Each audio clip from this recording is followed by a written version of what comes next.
Chapter 19. Almost there. Down in the secondary cargo bay, the amplifier hummed with a deep, vibrating power that made the deck plates hum.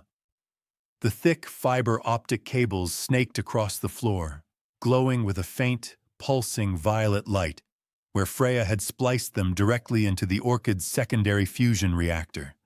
Sitting on a crate near the heavy brass chair, dressed in a thick, oversized spacer tunic and sturdy boots, was James. He was chewing slowly on something and sipping a mug of warm broth Doc had prepared. Beside him, similarly dressed and looking equally exhausted, Jade was quietly nibbling on a protein biscuit. Amara stood near the kids, her green eyes filled with apologetic urgency. "I'm sorry, James," Amara said softly, her voice carrying over the hum of the machine. "I wish you could rest. I really do. But we don't know how much time we have before Athelgard realizes what happened." James lowered his mug, looking at the massive, sinister brass chair. He swallowed hard. "It's okay. Once we open this door, I think they will see us anyway. But hopefully, it will be too late for them to do anything about it." A few feet away, Tess abruptly stopped typing on her datapad. She froze, her eyes widening in sudden, absolute horror. The color drained completely from her face. Freya, who had been double-checking the fusion shunt, noticed the hacker's sudden silence. "What's up, Tess? Did we blow a relay?" "The door," Tess whispered, her voice barely a breath. She looked at Amara, genuine panic flooding her features. "I didn't close the last door to James's room." Amara's blood ran cold. "What?" "I closed the doors to the testing chamber, and I locked Jade's cell," Tess explained frantically, her hands shaking slightly. "But when the kids started screaming, when those invisible things turned up, I panicked. I just ran through the gate. I didn't override the lock on the final cell door. It's wide open." "Ancestors preserve us," Freya muttered, running a grease-stained hand through her bleached blonde hair.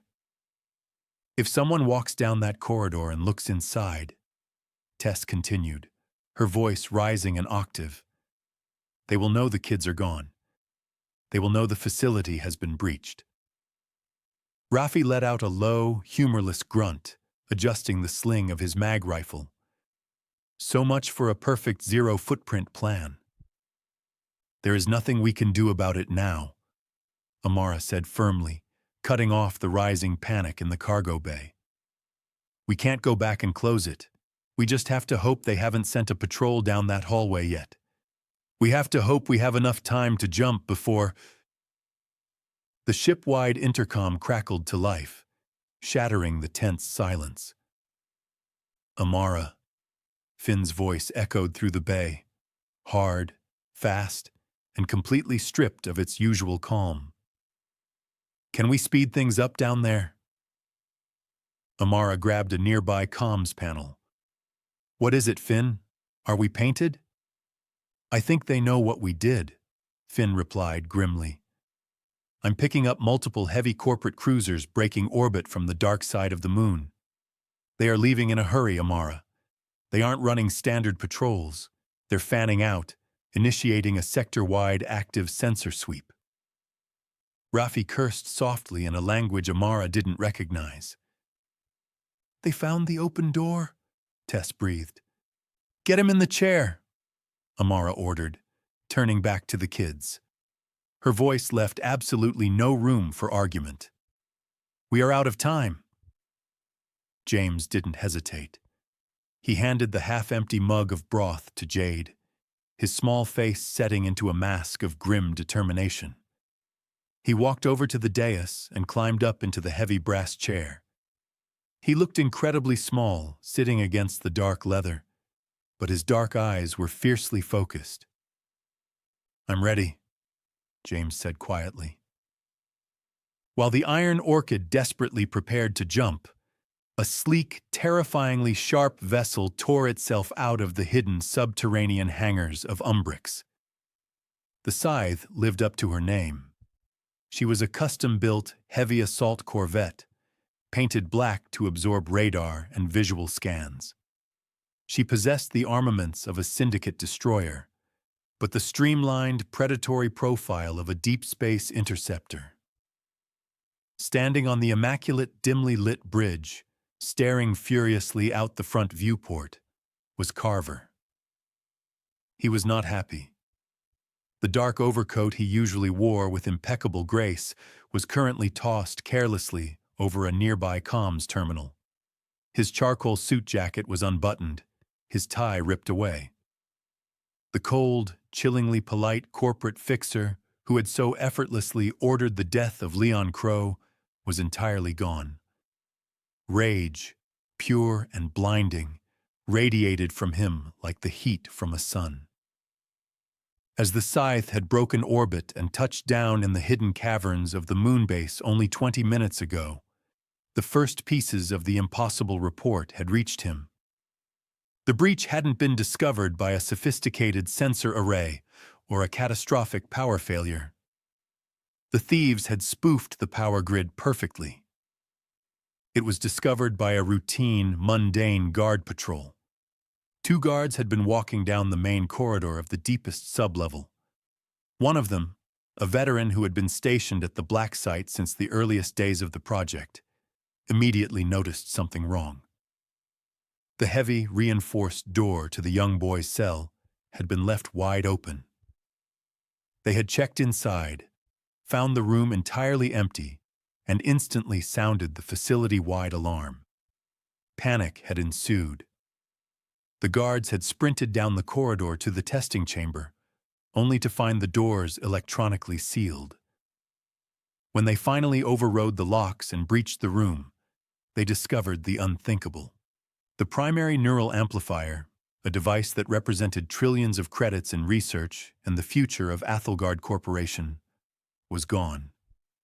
Simply vanished from the testing chamber, leaving nothing behind but severed fiber optic cables, an unconscious guard, and an empty space on the floor. For a full minute, Carver had stood on the landing pad, paralyzed by absolute disbelief. A zero-footprint infiltration into a subterranean black site was impossible. There had been no perimeter alarms, no breached bulkheads. The exterior defense grids hadn't even registered a blip. The thieves had simply materialized, knocked out a guard, and vanished with the most expensive piece of machinery in the universe. But Carver was a man who lived on logic, and the logic pointed to only one horrifying conclusion. The thieves hadn't come from the outside. They had come from the inside. The subjects had used their own abilities, uncontrolled and unsanctioned, to open a gate for someone else. And Carver knew exactly who that someone else had to be. Finnick Crow. The spacer had faked the slaving signal. He had drawn the hunter-killers into deep space with his dead brother's ship, slipping away to somehow rendezvous with the escaped girl. And then, he had weaponized the child against Athelgard. "Sir," the tactical officer of the Scythe reported nervously, his hands flying across the sensor readouts. "We have 6 heavy cruisers breaking orbit from the dark side of the moon. They are fanning out into a standard grid search. Active pings on all frequencies. If they are in the Celis sector, we will paint them." "He isn't going to be sitting in the sector," Carver snarled, his hands gripping the railing in front of the viewport so tightly the metal groaned. "He has the amplifier. He has the subjects. He is going to try to jump out of the system without using the Syndicate gates." Carver's dark eyes narrowed, burning with a lethal, obsessive intensity. "Boost the sensor array to maximum gain," Carver ordered, his voice dropping back into a deadly, icy calm. "Look for the thermal bloom of an unauthorized jump gate opening anywhere near this moon. When they tear the veil, they will leave a massive energy scar."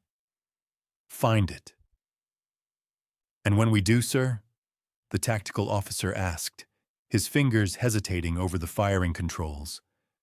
With the subjects on board, and especially the device, can we risk destroying it? We have to, you idiot!